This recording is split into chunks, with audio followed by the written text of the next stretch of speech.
It's still happy hour with John Gaskins. This round's on me.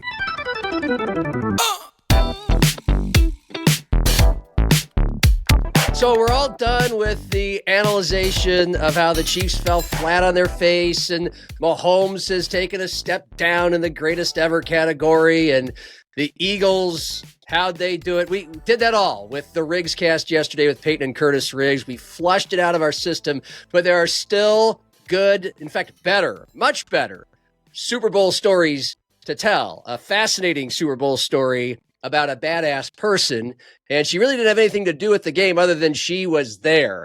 And very few people on the planet deserved to be there more than her. Her name is Staff Sgt. Kim Hubers. That was not her birth name. It was just Kim Hubers when you were born. But now you're Staff Sgt. Kim Hubers.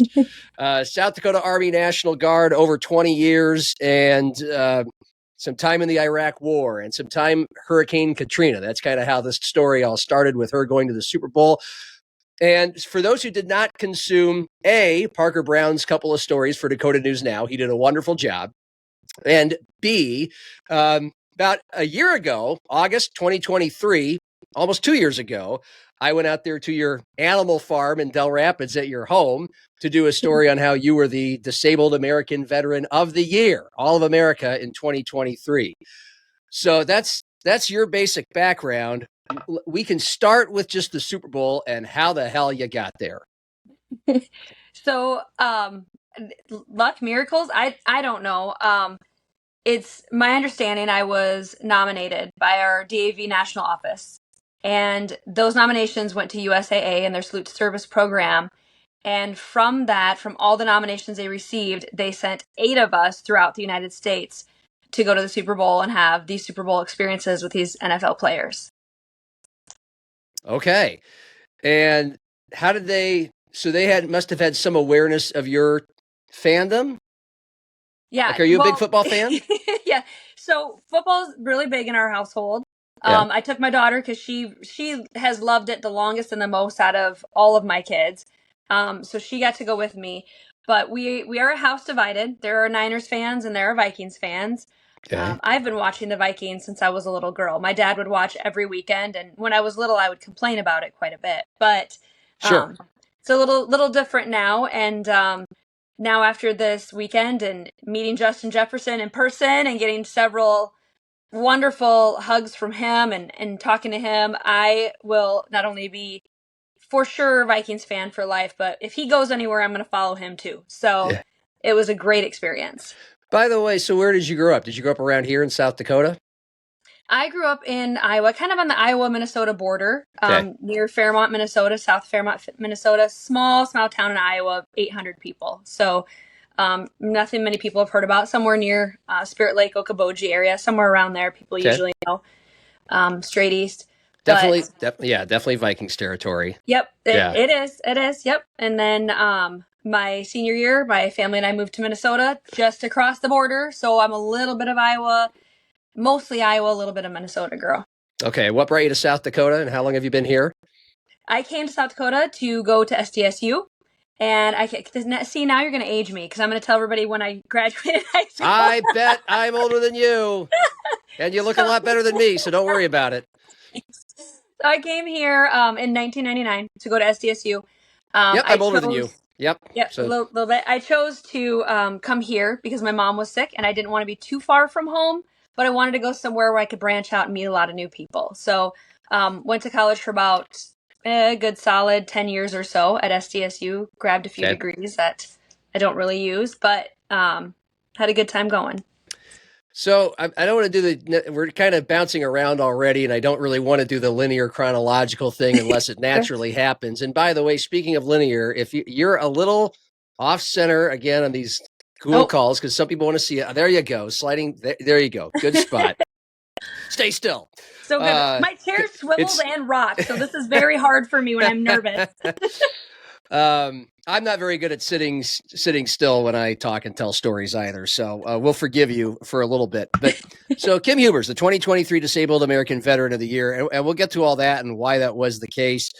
And so you've mentioned some fellow vets out of South Dakota nominated you. and to go to the Super Bowl and to have a Super Bowl experience. From what I understand, I mean, you got to spend plenty of time Bourbon Street, the Fan Fest, and the game. You got to watch the game from a suite in the Superdome, correct? And JJ, Justin Jefferson, mentioned on X, the announcement came on his X account saying basically she's my number one fan. And I mean, you kind of tell me how you found out that this was going to happen, because this was not something you were trying to get, had no idea it was that you were going to get. For you, it happened out of the blue. So tell me who told you, and then, you know, walk me through the emotions, the feelings of just knowing you were going to go. So our national office sort of reached out and said, hey, we want to nominate you for this. You know, if we do, are you okay with it? And it was immediate yes, absolutely. And then I had to fill out an application and, you know, talk a little bit about, you know, my past, my experience, my military service, what I do now, who I would take, what players I would want to meet, that type of thing. And then the next thing was I got a phone call, and I call it with the Brady Bunch, because it was a large group of people on Zoom, and they looked like the Brady Bunch. There was so many of them on there. They did like a little interview of me, and I don't want to ruin it too much to surprise somebody else down the line. But I didn't know in that call it was sort of an interview. But at the end of the call, they said, we're just kidding, you're going. So I didn't really believe them still in that moment. And it wasn't until someone from USAA called me from their PR department to tell me, yep, you're going for sure, and you're meeting Justin Jefferson in person. That's when it hit me, and I went into shock, and I stayed in shock probably until we got home late last night. So it was wild. Wow. Yeah. Okay. And so how long before the event, the trip, was this revelation? What was your gap between finding out and going? 2 weeks, about 2 weeks. Okay. Yeah, and I heard from PR the week before. So everything moved very, very quickly. Very, very quickly.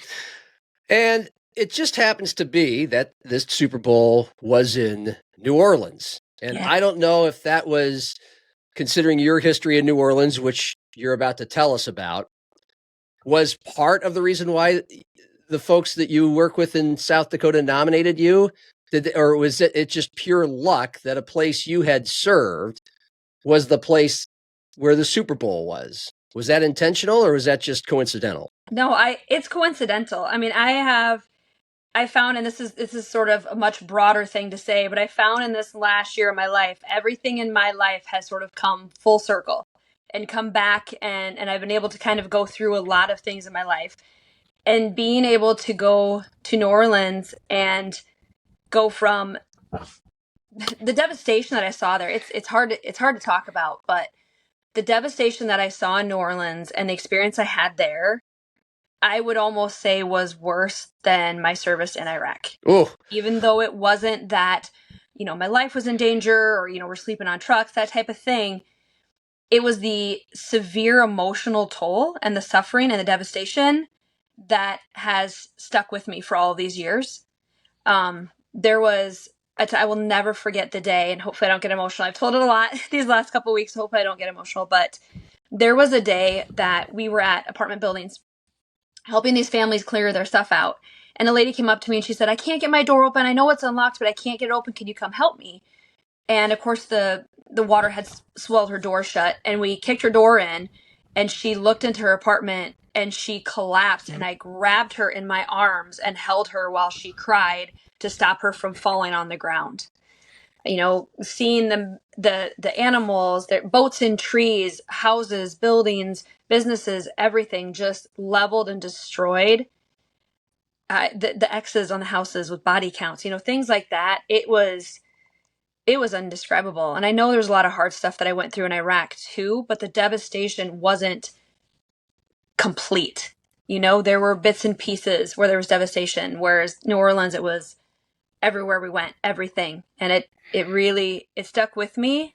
And it was really, I didn't know how I would react when I went down there, but it was so amazing to see people dancing and singing and celebrating and all of those amazing, amazing things that I didn't get to see the last time, and to know that it's okay now, you know, everything's all right. Yeah. Your first trip to New Orleans, was a bit different than mine. I was in Yeah. college and went to Mardi Gras.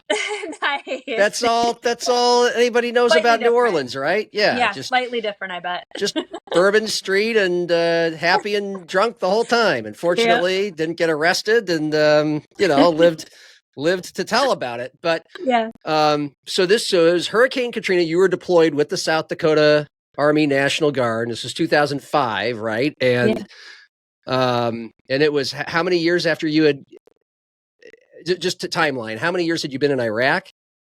I was in Iraq from 03 to 04. So for over a year or year-ish? Yeah, 15 month deployment, and we were actually in Iraq for 12 of those 15 months. Okay.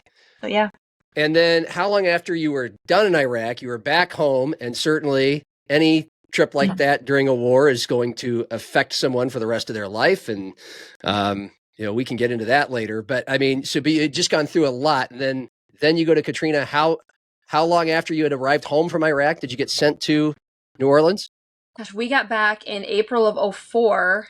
I don't even remember what month we went in 05, but I mean, it couldn't have been more than a year and a half later. I was in Katrina, right? And then how long were you there in New Orleans? Oh gosh, we were there at least a month. I don't know how long the deployment was for sure. That time and coming home from Iraq and going into this right away, there was a lot going on in my life. There was a lot of loss, a lot of change. I came home and everyone I knew in college had graduated when I got back from Iraq. I lost my ROTC scholarship. I didn't have a home anymore. I didn't have a job anymore. The job I'd worked at for 6 years had shut down. So that first year and a half to 2 years was pretty messy for me. That timeline's kind of hard for me to put together exactly. But so things, I mean, you just kind of answered my question. One would think that after going and seeing what you saw in Iraq, and you get to come home and be around people you're familiar with and are really excited to see again, and it wasn't that stabilizing experience whatsoever, and then you get jolted into New Orleans. And for how long were you there? I'm pretty sure we were there for a month. We might have been there 6 weeks. I have a ton of photos. I mean, I took tons and tons of pictures. I'm moving, so I'm not sure where they are right now, but yeah, tons of photos while we were down there. And I know, I mean, we were all over. I think about the missions that we did and all the different places that we were, and we had to have been down there at least a month, if not more, because we did a lot of work down there, a lot. Yeah.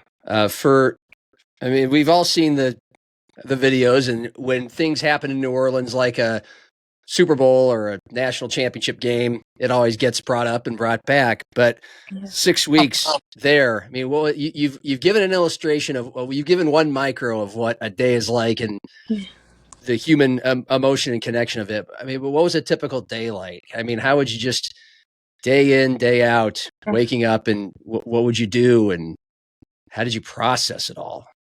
Well, those of us that went down there volunteered. So a lot of the people that I was down there with were my close friends, which was really nice to be going through it with them. We drove our trucks down there. So we drove our trucks down there. We drove our trucks around where we needed to go, and we drove our trucks back. We would get up in the morning, hot, humid, smelly, gross, and go out. We would go either to apartments, schools, churches, grocery stores. We went to the marina once. I mean, we went everywhere. We were there before government agencies were there. And I actually remember being told once the EPA got there, we had been cleaning out grocery stores with, like skidsters and all of that. They freaked out and said, "You guys can't do this. We had no protective gear. We had no coveralls. We had no masks. We had nothing. We were just out there just doing the work." And they said, "You need masks. You need to have your clothes covered. You need to do all of these things." And we hadn't been for weeks. So there's also that aspect of some things we probably got exposed to, which probably is part of my health issues that I deal with outside of what I dealt with in Iraq. But it was wet, sloppy, dirty, gross, sweaty work. There was no air conditioning. There was no, we had generators, of course, and we had warm showers. We had a tent full of showers and a tent full of cots, and that's pretty much it. So pretty basic living down there. Yeah. take me to the moment when you found out your work was done. Oh, it's always good to go home. I can say that.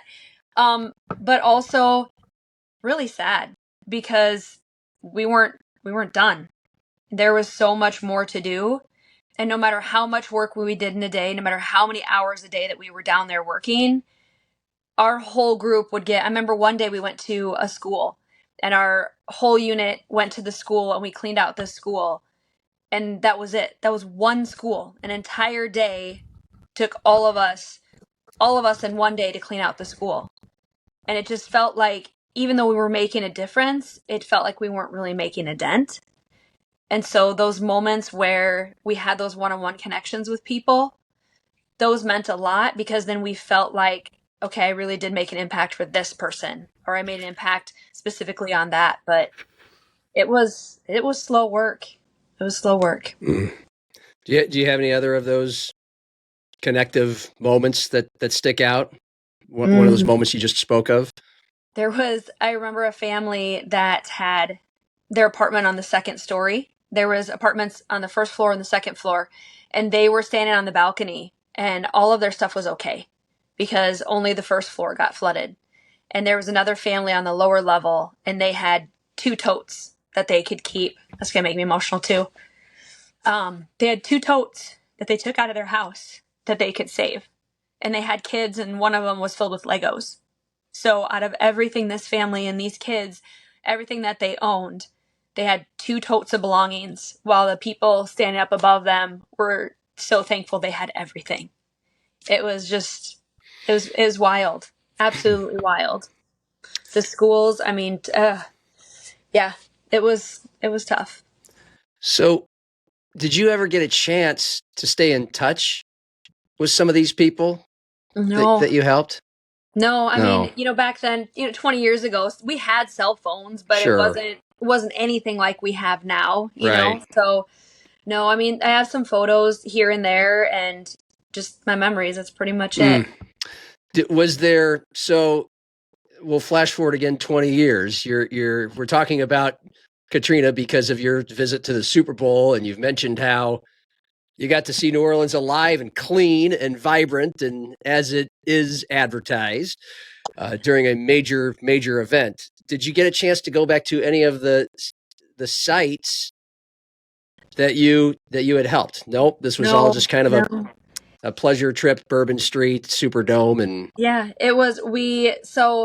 We got there kind of late-ish on Friday. The traffic, as you can imagine, was insane. The flights were crazy. Getting our bags was hard. I mean, everything was pretty long process. Getting to the hotel, finally getting food. We were up at 3 a.m.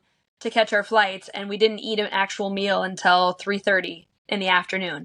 So by the time we ate, got down to the convention center, that was day 1, and same thing on day 2. There was so much to do at the convention center. It's massive. There had to have been 10,000 people or more in that convention center. I mean, there's vendors everywhere, things to look at, things to take photos with, experiences, every single place you could look just jammed in there. And it was so much you couldn't take it in a day. I mean, you just can't.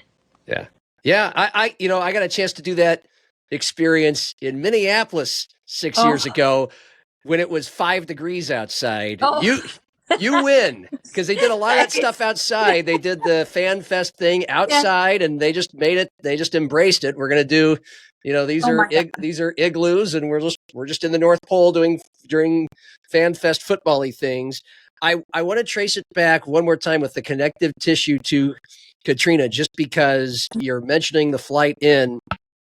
And I don't know about you, but when I go to places either for the first time and I'm flying in there, or it's a place, my parents lived in Arizona for 20 years and I visit there twice a year. And so it was always special. I always got a warm feeling, not just I'm going to see my parents, but they lived in, it felt like paradise down there, the desert mountains. So when you're just kind of flying in, whether you're a couple hundred miles away, it's just the mountains and the topography leading there, but especially the closer you get to landing, and I'm going to spend the next few days here, and it's just so good to be back. I don't know. I get, if not philosophical, at least some sort of nostalgic, romantic, whatever. What kind of emotions or things were you thinking when you saw New Orleans below as you were flying in, and you had not been there since Katrina? I just kept thinking, I can't believe I'm here. I even talking to our cab drivers, or not our cab drivers, but our drivers on the way there to our hotel on the way back. I just kept telling them, I can't believe that I'm here. And I don't think I've walked through it all, and I don't think I've processed it all yet. And oddly enough, our driver back to the airport yesterday, she's actually a counselor by trade, and she just helps with NFL and Super Bowl transportation as a side gig, I guess. And she was asking me, how are you putting this together, what you did and what you're doing and all of that? And I said, I honestly, I haven't really had an opportunity to walk through and process it all, because we were so busy, and it was good busy, like good, wonderful things. But I haven't had a time to really sit down and think, like, am I good now? Are those wounds that I didn't even know I had? I didn't even know I had them, because like a good soldier, you just put it in the back of your mind. You just don't think about it when it bothers you, right? And so I definitely felt and ingested all of the love, all of the life. I mean, we had a wonderful jazz band that was waking us up every morning and serenading us to sleep every night. Oh my gosh. Outside the window. There's, 6 or 7 big brass instruments. So, I mean, I immediately, the actual feel that New Orleans is supposed to have, it was there immediately. We came down to the airport, and were handing out Mardi Gras beads and saying, "Welcome to New Orleans." Well, everyone was dancing and singing. They had, in the airport, they had DJs playing live music and like a live violinist. Everyone was dancing. It was just immediately insanely energetic. And then everything just kept that pace the whole time. So I just got home last night. I got home 14 hours ago. So I'm still coming down from it all, but yeah, I'm still in that shock and disbelief that I was even there. Like, I'm still sitting in that feeling. It's sensory overload, isn't it? The music, the colors, the art, the culture. Yes. And again, I got to experience that during Mardi Gras, but the dichotomy of that from what you had 20 years before. By the way, nice hotel, Bourbon Street. I mean, it was on Girard Street. Yeah. It was pretty. We were from the convention center. It was about a 17-minute walk.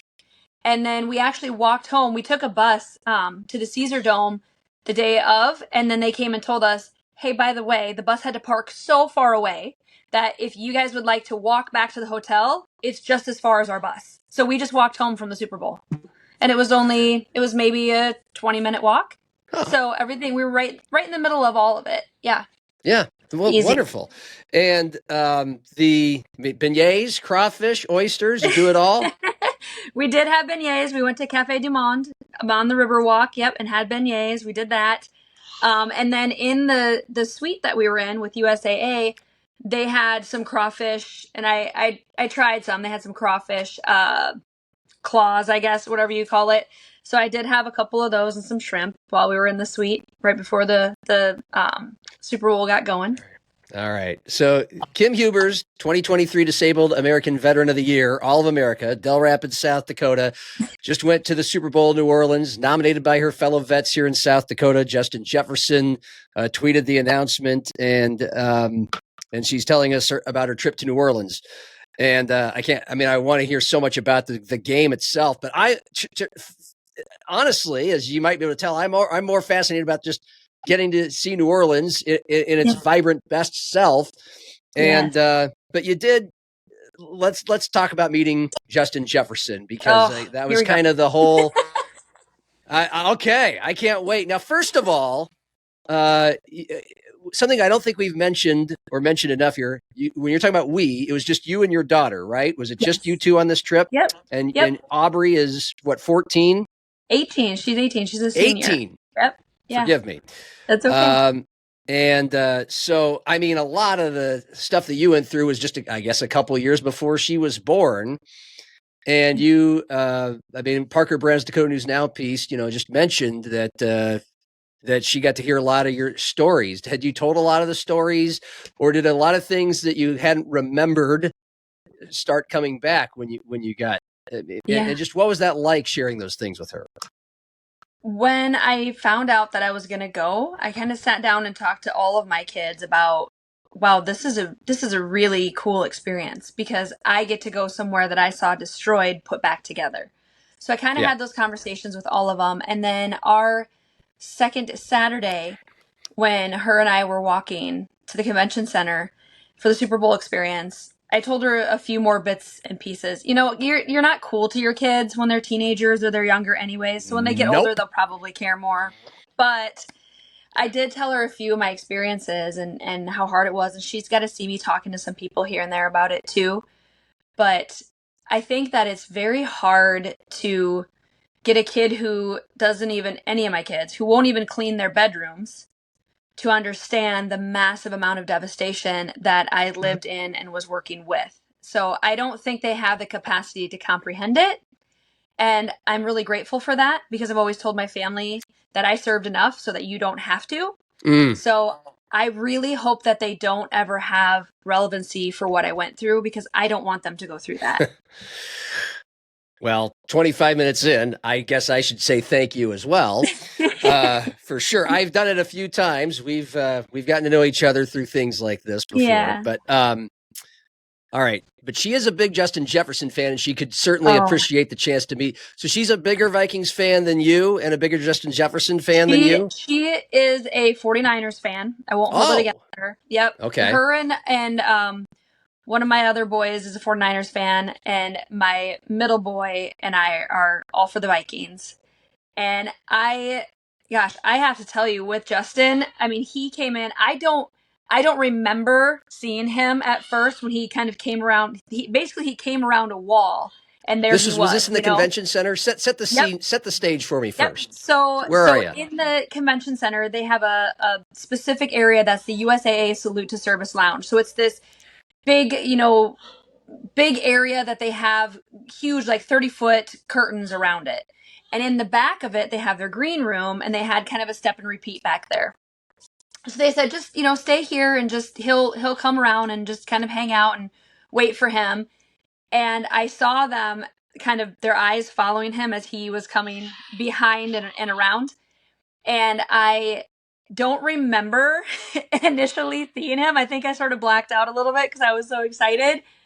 But the first thing that I really remember is he just wrapped his arms around me and just gave me the biggest hug. And we joked and we laughed and we made each other giggle and we talked, and I gave him one of my coins, and he was so instantly warm and friendly and gracious and kind, and he just has an absolute heart about him. And he had talked about how much he appreciates service members and their service and all of that, before.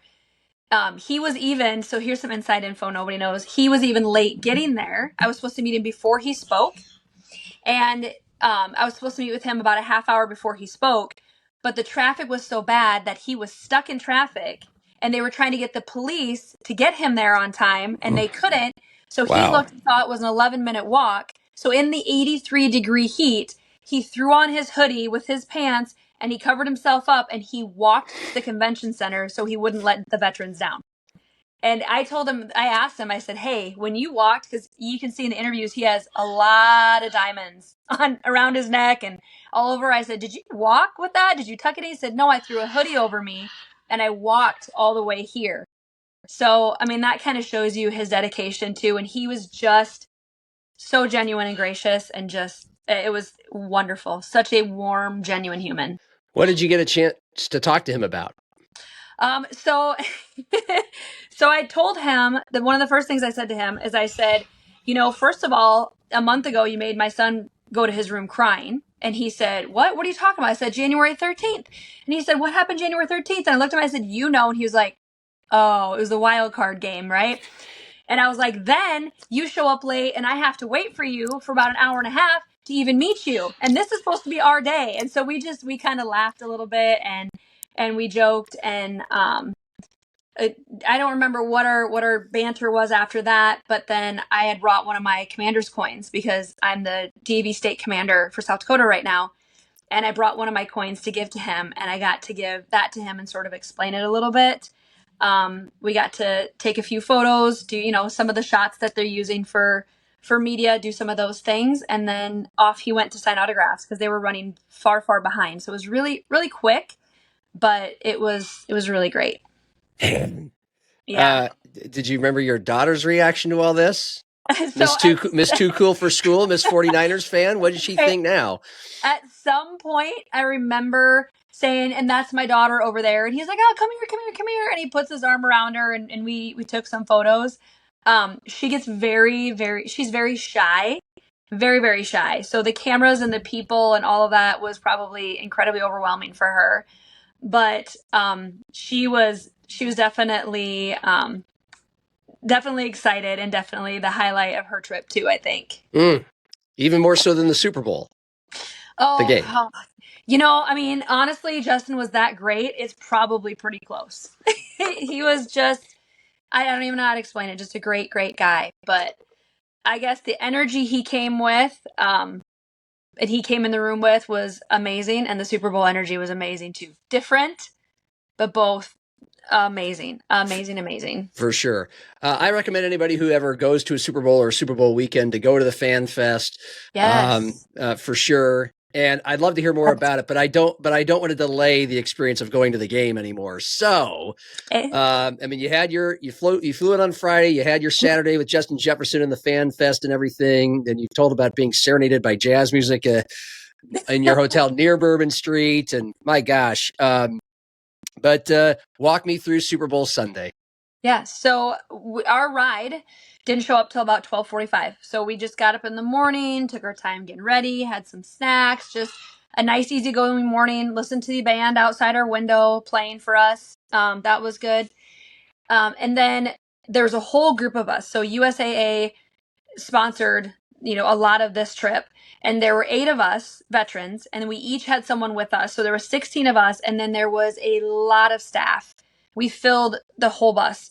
So we got on the bus, tried to drive through these tight corners, small streets, all the traffic, and finally got to tailgating because they also gifted us tailgating tickets.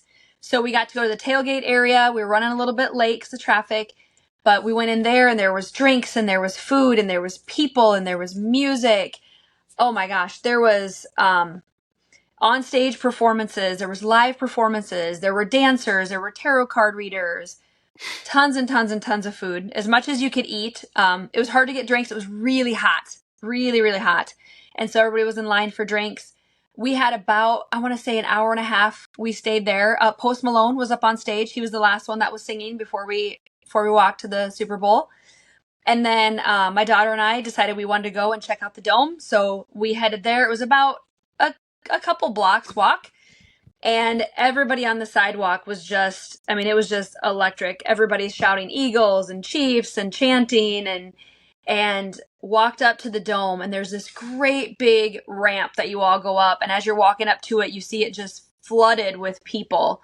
And we got up there and found our gate, took an elevator up to our suite, got a little bit lost, kept going around the circle, found where our suite was, and we walked in, and it was just unbelievable. I mean, they had food everywhere. They had a little bar that you could sit at, anything you could want to drink. Our seats were in the very, very first row of suites after the regular stadium seats. We were right in the corner of the Chiefs end zone, on the basically the left side, if you're looking the way that it's written, right in the corner, right up there. So where we're at, we could see the president. We could see President Trump in his suite. I don't know where the rest of the celebrities or any of them were, but we could see him. And we just we sat and we ate and we took pictures and it's so big and it's so loud and massive that it's hard to comprehend it's real. If that makes sense. It's just, we sat and took it in for a while. Yeah. Well, and then, I mean, just before the game, I'm watching this in a sports bar, a Chiefs bar in Nice. Sioux Falls, the Gateway Lounge. Yeah. The speakers were nice and loud, and I got there about an hour ahead of time. So I watched all the pregame festivities that they did, and it made you feel like you were there. And our mood was far festive and happier than it was by halftime.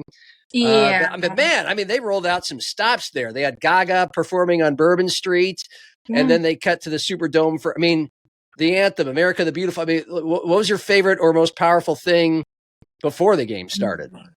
Honestly, I always, and I don't know if it's just the veteran in me, the soldier me. Yeah. I love the anthem. I get so many feels. I get so much pride in my heart whenever the anthem's there. And I love Lauren Daigle. Like, I love her. The way that she sang, the way that it was played, it was so soulful and New Orleans based that it was just absolutely perfect. It was amazing to have that whole stadium standing up for the national anthem every time, no matter where I am, no matter if it's 3 people or tens of thousands. It just gets me right in my heart every time. Yeah. John Batiste playing the piano and singing it. Yes, that was amazing. New Orleans guy. I mean, how much more does it mean? I know you're not a resident in New Orleans, but you're definitely deeply connected to it. Yeah. Did you think about that as the anthem was playing, especially being played by a New Orleans guy? I had an opportunity to talk to a lady from Mississippi that went through the hurricane at one point, and meeting with her and talking to her was phenomenal to hear that one-on-one thing, that one-on-one discussion about what she went through, what her family went through. But all of the people that were there, all the people that were performing, all the people that were doing all of their talents, they all went through it, and their family went through it too. And there was, when Lady Gaga did her, she did her singing, and they were talking about, we're New Orleans strong, There is such a sense of unity and pride and strength. And that comes through even more when you have somebody who is a local person who has been through. I mean, there's a lot there. There's a lot of history there. There's a lot of strength there. There's a lot of rebuilding there. And it was powerful. It really was. It really, really was. Well, now, I mean, the game is kicked off and most of us saw the game. So are any vivid memories going to stick out to you about the actual football? Yeah. Oh, man. There was one point I remember saying to my daughter, who was it that he caught it and he took off, and out of nowhere, the Eagles just got a touchdown out of nowhere. And I had looked away for a second, and I looked up, and the next thing I know, he's running the ball. And I was like, what happened? What did I miss? What's going on? There were so many times like that where it's just so quick with the Eagles. It was just quick moves, quick things, quick getting people down. It was hard to pay attention because there was so much going on. But at the same time, if you didn't pay attention, everything was moving so fast, you would miss it. It was just, yeah. Eagles was who I was, cheering for, for a couple of my friends, Summer, my friend Jennifer. They're big Eagles fans, so I was cheering for them. Okay. But it was also really nice to see the Chiefs when they decided to show up and play. It was nice to see a little competition at the end there. Yeah. That was exciting too. Yeah. That was good. It was tough. A lot of my friends said, "Oh, that was a boring game. That was hard to watch." And I'm sitting here thinking, I wasn't bored for a second. So Really? Maybe it just didn't translate on TV the same way, because every second of the game was an exciting, there was something going on constantly. So I don't know if maybe through TV it just didn't translate the same way with the breaks and the announcers and all of that. But I couldn't look away for a second, or I missed something. Well, I was about to ask you, what this was like for though most of us haven't been to the Super Bowl.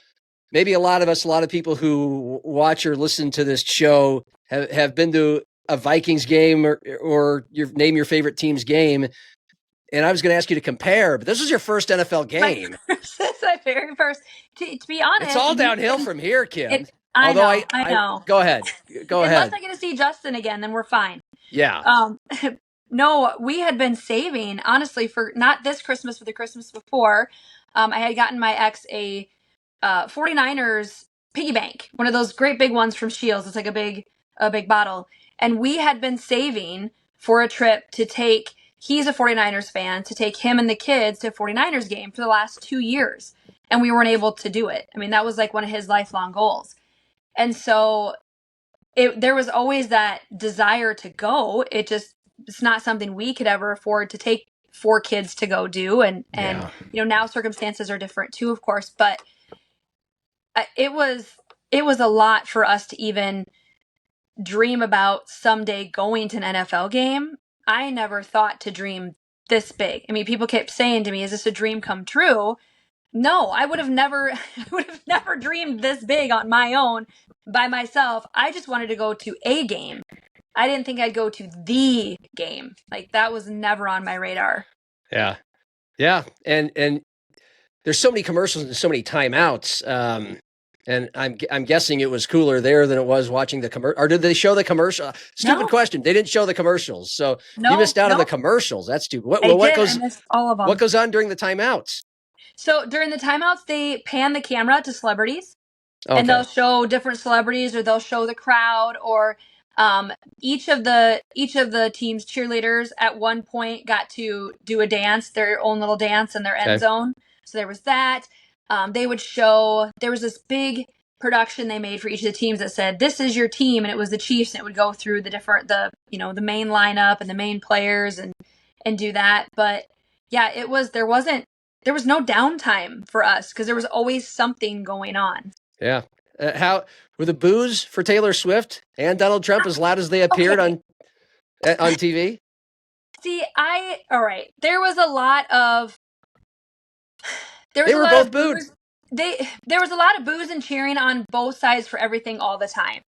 To me, being there, what it felt like was the football fans were there for football. They weren't there to have the attention taken off onto something else.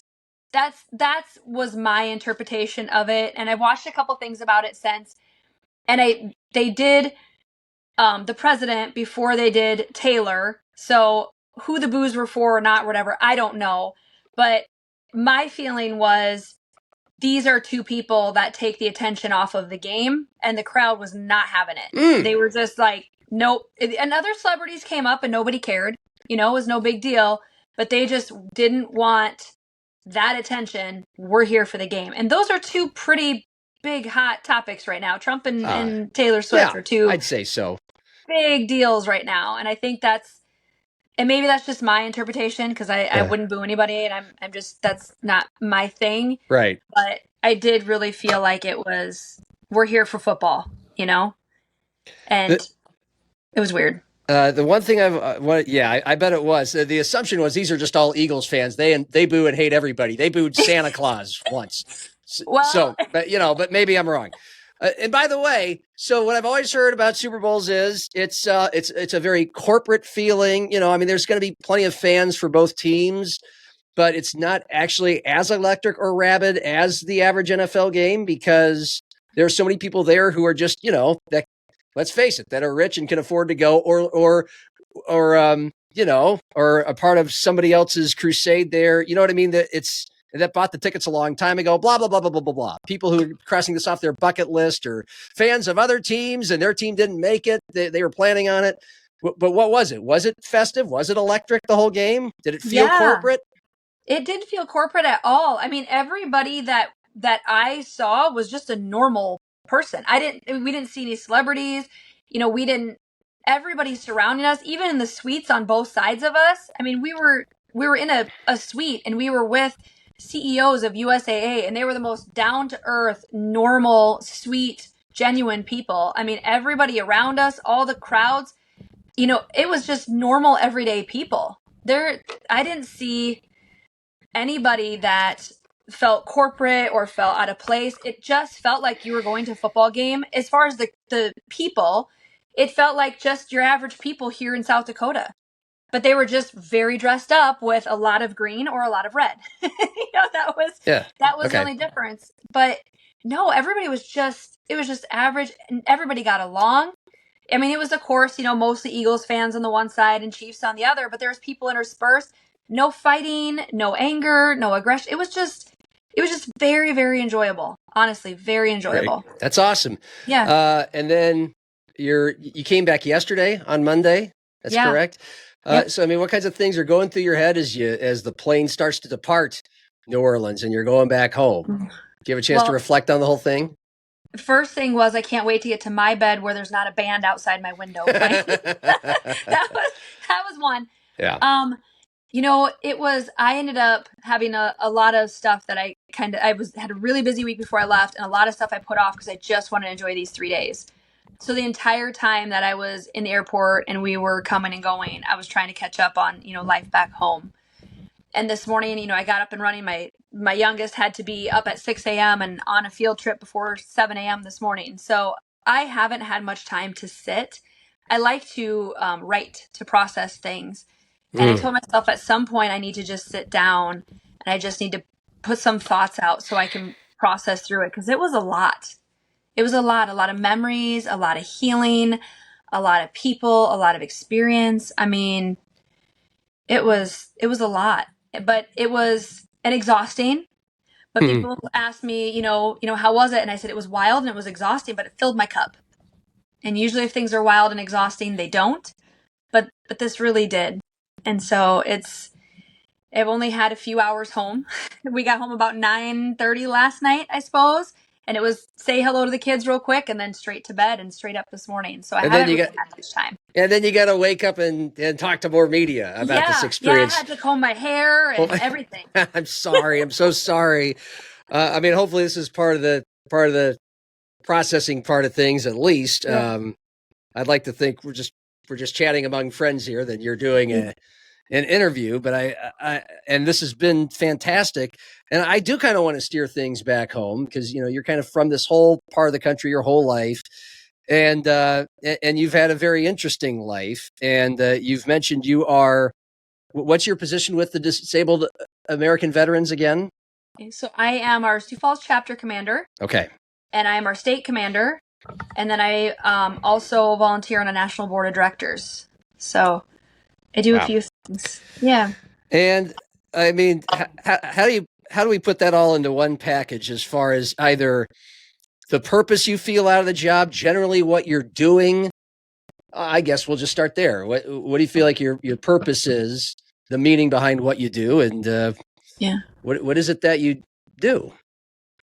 I feel like my purpose in life is to connect to other people, and to connect and to support and motivate other people. That's my favorite thing, and that's what I keep kind of being pulled into and drawn into, those types of situations. And a lot of the work that I do for DAV, like right before our phone call, I was approving money for a Columbia Service Trust, which is, we give on the national level, give money to other organizations that help veterans. And I got to approve a bunch of money to go to an organization that's going to help a lot of veterans, directly help those veterans. As far as a state level, if there's issues, throughout the state, there's been a few things I've handled this last year that have been big ticket issues, and making sure our veterans are taken care of. Always trying to make sure our legislation is on point, that our purpose and our topics are being heard by our legislators. And at our chapter, it's more of a one-on-one thing. The chapter level, it's, we have a chapter meeting tonight at our, at this evening, and a meal for all the veterans. So that's more of a one-on-one thing, getting to meet veterans in need, getting to help people one-on-one, and actually seeing a difference being made. So every level of what I do is kind of a little bit different. It's a little bit different stuff. Well, you're more than qualified for this, not only because of your ability to connect people, but also, Iraq and Katrina, and the story I did on you as part of the 2023 Disabled American Veteran of the Year is that, unlike maybe you are not exactly a poster child for what people would perceive to be a disabled veteran, but you are. I mean, you appear to, I've seen you out there walking around on your animal farm. We had you out at the Canaries game to be the vet of the game, the hometown hero a couple years ago. And yet, and that's partly what you've been fighting for, is the benefits, the recognition, the whatever you want to call it, for all disabled veterans, including ones like you, who don't appear to be. It kind of explained that and what you had to go through and fight for. Yeah, it's it's been a hard road. And I mean, all of our roads are different. And, veterans will always be like, well, I'm not in a wheelchair. I didn't lose an arm. I didn't see anybody get killed. What I have isn't that big of a deal. But every veteran's story and every veteran's parts of them that are broken are different. I mean, we sign a contract to our country that we will give everything to defend our country and defend our freedom. And the flip side of that coin is that when we are broken by that service, our country will make us whole. And without getting into it too much, because I don't act like I have disabilities, I don't talk like I do, walk like I do, all of those things, people can't tell what's going on, because I have made a very, very conscious effort to learn how to mask those things. Because when I got sick and I was struggling, everyone left me. My family disappeared, my friends disappeared, everyone disappeared, because people don't know how to handle chronic illness. And when you have something from your service, it's not just chronic, it is lifelong. It's not going to go away. It's not going to change. And so I had to decide, is this something that I am going to suffer with in silence and alone so that I can have people in my life and I can have a life? Am I going to make it background noise, or am I going to let it take me over and take me out? And there's been a lot of back and forth over the years, because it is very, very hard to explain to people. I'll have Vietnam vets that say, oh, when you get old like us, you'll have this and you'll have that, talking about their arthritis or whatever. And I just nod and smile. And in my head, I'm thinking every one of my joints has arthritis and bursitis, and I have fractures in my back, and I have a TBI, and I have all these things, right? But I have learned to compensate and cope. And I also had a mom growing up who she had cancer twice. And her second time that she had cancer, I did a lot of her care, took her to a lot of surgeries and all of that. And she didn't show us when she was sick. And I decided that I didn't want my kids to see much of me being sick either. Unfortunately, they do. But you become an expert at hiding it. And then as soon as, nobody's watching or you're back home, that's when you fall apart. And I've chosen that because I want to still live a life with purpose and service. And it's a hard balance sometimes, because there are a lot of things I can't do. Even when I come on to interviews and things like this, there's a lot of things with my TBI. I really struggle with names, and it's hard to explain that to people. So you find ways to cope with that and sort of have those conversations without any kind of get around those things. But there's so many things that I do every day that I've learned to do to cope and to not let people see that I have anything going on, because that's what I had to do. And I like to focus on what I can do and not how hard it is and not how difficult it is. And that's pretty much what keeps me going. I want to do as much good as I can while I'm here and while I'm able. And it's a choice you have to make. When you have a chronic illness, you have to make those hard choices. And it's almost like denying a piece of yourself, because I also have all of those things, but they can't be something that is in the forefront. It can't be. Otherwise, I wouldn't have the life and the opportunities and do the things that I am. Doesn't mean I'm not suffering. Doesn't mean I'm not struggling. It just means I'm not willing to show it, if that makes sense. Yeah, but yet you kind of got to tell your story as part of your job in fighting for others. With some, I mean, they're different. They're like snowflakes, but but it's a kind of obviously it's somewhat of a brotherhood and a sisterhood.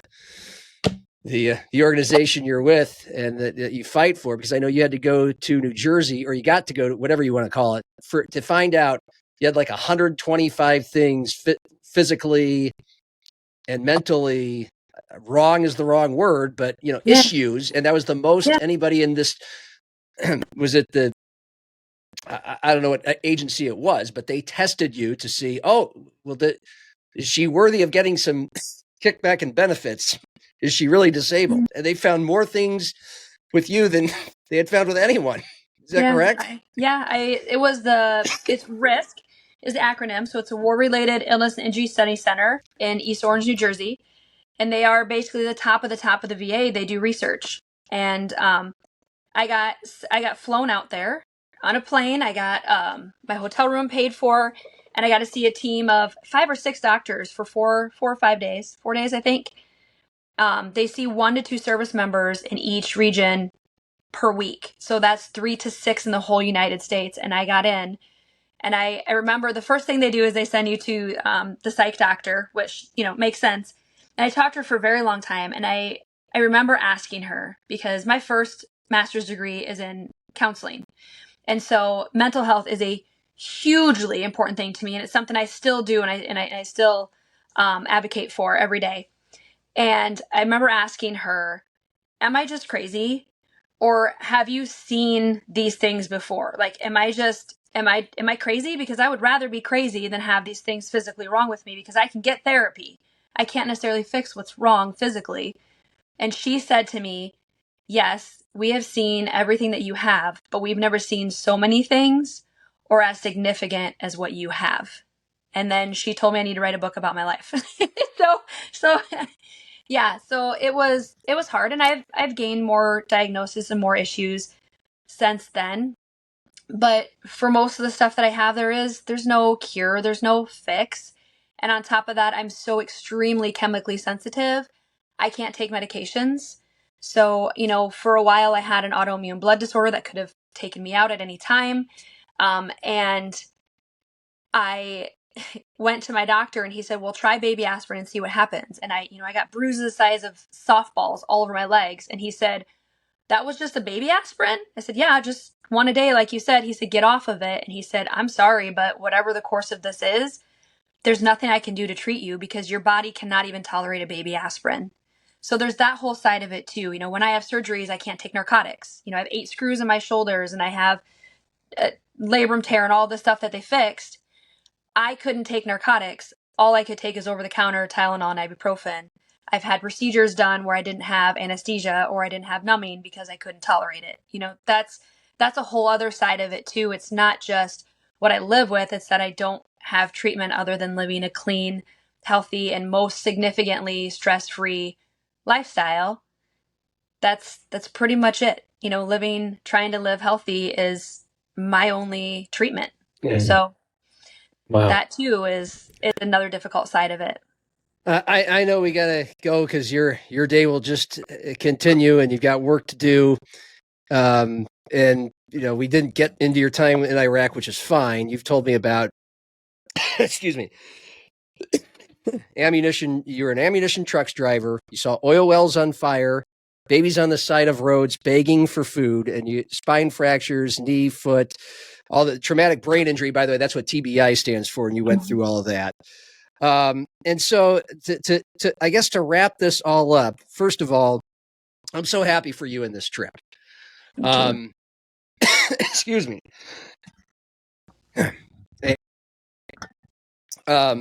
What do you want people to know? And what can we do? I mean, when it comes to, not every veteran has as severe, deep of a story as yours. And I really appreciate you sharing everything. But what can we do? What can the normal everyday person do to help a veteran? So I always tell other veterans that it doesn't matter what you have, whatever you have, you got to imagine that you're a tugboat and you're pulling a steamer behind you, right? So you might say, well, mine's not this, well, mine's not that. But every story and every injury matters. Any veteran that you come across, I can safely say, if there's a veteran out there that anybody comes across that needs help, DAV probably has a way to help them. We have so many programs, we have so many services here locally, nationally, you name it. But our local chapter, we have the most amazing people there, so knowledgeable. They know so many people, so well connected, so much experience. If you find a veteran that needs help, we got you. We can help you. As far as, civilians, if you want to help veterans, it doesn't take much. We have kids that come in from a school and they fleece tie blankets that we give out to the veterans that are in the VA Medical Center over Christmas. We have, getting a card that says, thank you for your service. We have a lady that comes in and she did catering and she wanted to make meals. So now we're working with her to make meals for homeless veterans. And they are like they're better meals than I eat. I mean, they're fancy, catered, amazing things that she's doing, and we're helping her to do that. If you have an idea for how to help veterans in need, come see us. We have people and we have resources. We want to help veterans. We want to reach all the veterans out there. We want to help them all, even if it's nothing more than coming to our meetings once a month for a home cooked meal. And our meals at our meetings are home cooked. They're home cooked by our DAV members, and they're delicious. Even if it's just coming to play cards, and there's that social aspect of it. The guys play pinochle almost every single morning. You know, there's something for everyone there. Whatever it is that a veteran needs, there's something we can do to help them. And also be aware, because veterans are sometimes the very last people that will ever ask for help or ever show that they need help. And so just being aware of that, and even if a veteran says, oh no, I'm okay, maybe push them a little bit, support them a little bit more, just knowing that that's the mindset a lot of veterans do have. Okay. It sounds really trite for me to ask, but I see it at the ballpark, at Canaries games. We all see it here and there in public. I saw a guy in a Vietnam veteran's hat at Chipotle the other day. If they're wearing that, does it ever get old for people to tell them, thank you for your service? Do you encourage people to do that? Yeah, I do. I mean, it depends. It depends on the service member. I always appreciate it, but I get very embarrassed by it. But I appreciate it nonetheless. So even though it makes me a little uncomfortable, it's always appreciated. If somebody's wearing a hat and they're showing that they served, they're not making it quiet. You know, it's okay to tell them, thank you for your service. Or if it's a Vietnam vet, welcome home. That's another very respectful thing to say to them. Ask them a couple questions, you know, what branch were you? What did you do? That type of thing. But yeah, it's definitely always appreciated to say thank you for your service. I'll let you get to your animal farm. I'm sure you still got the animal farm, don't you? I do. Yep. I am moving here at some point in the next, I don't know how long, but I'm keeping the land that the farm is on. So we'll keep the animals, and hoping. Is it still open to the public? Yeah. So this last year I didn't have it open because I was looking to put a building on. There were some things that happened there last minute, and it was too close in time frame to get the farm set up to open it. But my goal is this summer to be open. I have power down there now. I have water down there. You know, my goal is to be able to get it opened up and to be able to do more this summer. Will I? It's just me and the kids doing it. So it's a lot of work. We'll see. But I do have some big plans, and it was really heartbreaking to not be able to be open this last year. So hopefully. What all you got out there? What all do you got out there? So I have donkeys, horses, ponies, alpaca, llama, emu, goats, sheep. And on top of that, I'm also trying to build a disability friendly family rec center in Del Rapids as well. So that's a huge project, a big building, a big old building that I'm working actually with the Flandreau Santee Sioux tribe on. They own the building. And so I'm hoping to get that up and going too, as if there's not enough for me to do. well, I'll let you get to some of that stuff. But one of these days, maybe get off your ass and do something with your life, will you? Productive. Please do that for me. And it was great to catch up with you and talk. Thank you so much for sharing all this as part of your busy day. And we'll find a good time to talk again. We'll maybe see you at the ballpark, or maybe I'll see you up at the farm if you open it. How about that? Yes, absolutely. Thank you, John. I appreciate it. Thank you, Kim. Kim Hubers, she's state commander, disabled veterans of South Dakota. And that was really fun. And that is it for Happy Hour today. There is nothing left to do or say. Matt Zimmer, Gateway Lounge, a little bit back to normal, I guess, tomorrow here on Happy Hour with John Gaskins.